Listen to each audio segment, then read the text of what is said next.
Hey everybody, it's Jason Blaha here, and today I want to talk to you guys a little bit about people have kind of been tricked a bit in all the marketing and everything that goes on in the fitness world when it comes to training. So let me put on my +5 out of weaponsmithing, and let's talk about this. And that's kind of the thing, is that we know the basics work. We know the basics work. And people go, you've made this video for you. I make this video about every 6 months because I get a new audience, and people need to hear this. The basics work. And do you know why they're called the basics? Because they've been proven to work.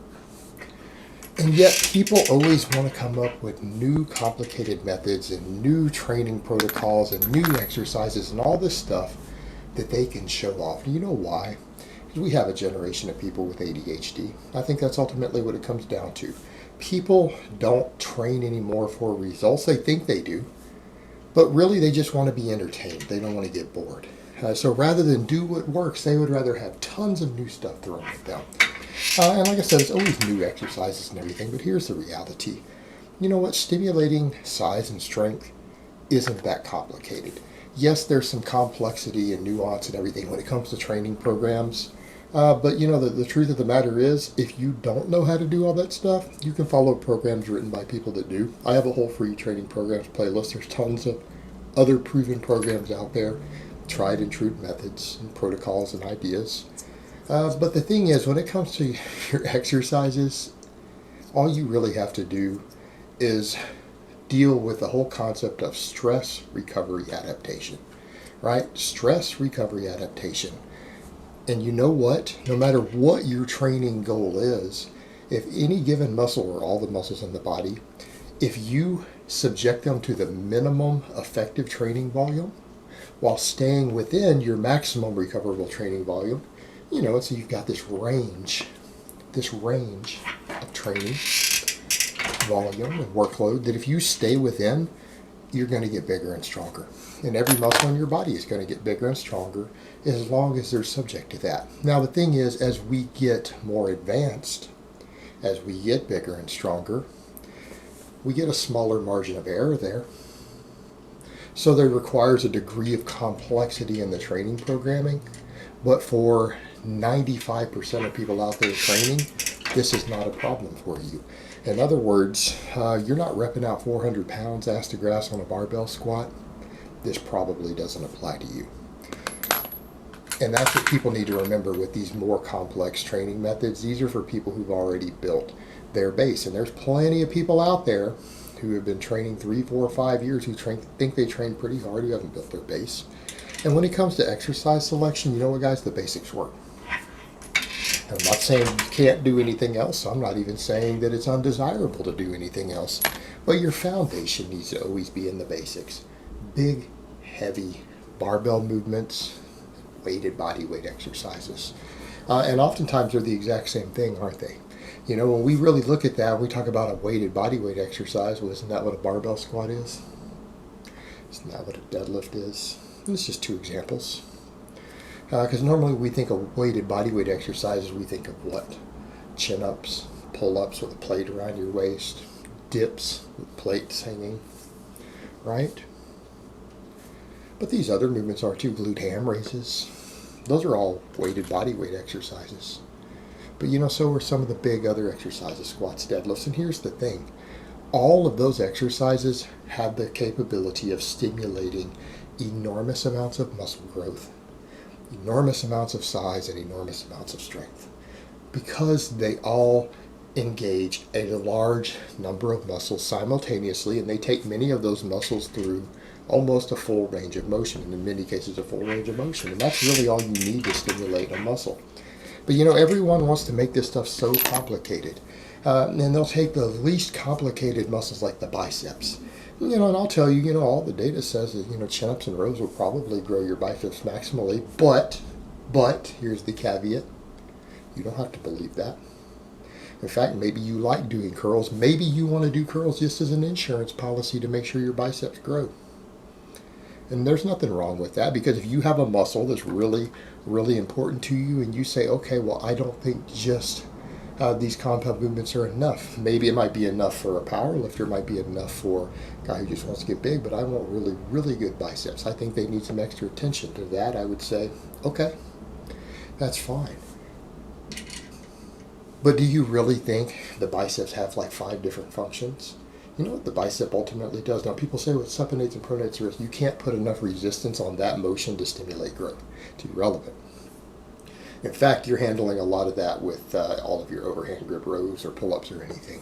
So, what does the bicep do? Does this. This is what a bicep does. Do you really think you need 3 different exercises for that?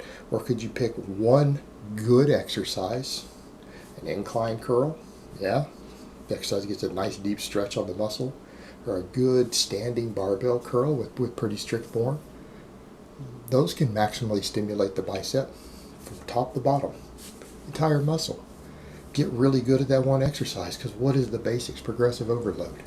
And progressive overload is not just weight on the bar. We count that as attention. Progressive overload is progressive workload. Progressive workload. In other words, the more work that you subject a muscle to, as long as you are able to recover from that work within a couple of days, because that's where muscle growth stops. If you don't recover in the period of time that a muscle grows in, which is up to about 48 hours after you train it, it's not going to really grow from that workout. But if you produce more and more workload, you're going to stimulate a larger training response. And as long as you get adequate recovery, sleep, protein, and nutrition, that muscle's going to grow. It's going to grow. And the basics are going to do that for you. Basics are going to do that for you. But people come up with all these ideas. They need all these new exercises as if the basics haven't worked for decades. They've worked for a very long time. These basic exercises work. And like I said, you know what? If you happen to come across a new exercise that you just really enjoy doing and you think it does something for you, hey, that's fine. But the problem we have is that people try to market this as if the basics don't work, as if weighted chin-ups and barbell curls don't grow biceps, as if a bench press with a pause on the chest where you keep your scapula retracted and incline benches done the same way don't blow your pecs up. They act like strict overhead pressing doesn't build your entire shoulder girdle and your triceps, and that closed grip bench presses and dips and bench presses don't build the triceps. In fact, they'll say, oh, there's 3 heads of the tricep. Yeah, but the overhead press puts the emphasis on the head that gets missed on the other stuff. Now, I'm not saying you can't do a tricep extension if you want to, but how many different tricep extensions do you really need? At what point are you just aggravating connective tissue and not stimulating any new muscle growth? Because those other exercises are going to put a lot of muscle on the triceps. And here's the thing. You've got to keep it within its maximum recoverable volume. So, do you really and truly need 3 different types of tricep extensions? Do you need 5 different chest exercises? Come on, these muscles are not that complicated. In what world has doing large volumes of squatting ever not helped people grow their thighs to close to their maximum size potential? When has that ever been a problem?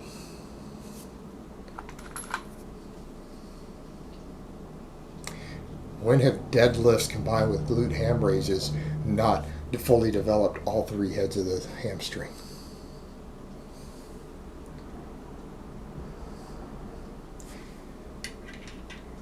The same thing. I mean, you need to look at these big compound movements and seriously look at how many muscles get worked when you get really strong at the basics. We don't need 27 different exercises to make someone big and strong. You just need to focus on a handful of really big exercises and produce as much workload as you can recover from them. And then if something else is lagging or it needs some extra attention, then give it some extra attention.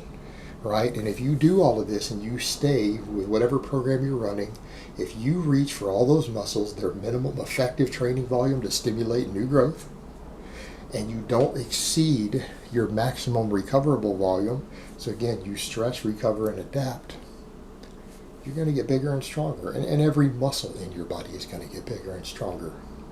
But you know what? That's not sexy. That's not trendy. It's not flashy. It's hard to market that. It's real hard to market that, particularly to an ADHD subculture of young men who need instant gratification and they need instant changing of things continually to stave off boredom. And that's the thing. People would rather be entertained at the expense of getting more results with something new and flashy. And that's the thing that I've noticed, that they're happy to do that, as long as there's maybe some promise, some hope that it'll do something better. But it doesn't. It just keeps you entertained. It keeps you from getting bored. All right, guys, but that's really all I have to say on that today. I hope it's been informative, and I will talk to you guys next time.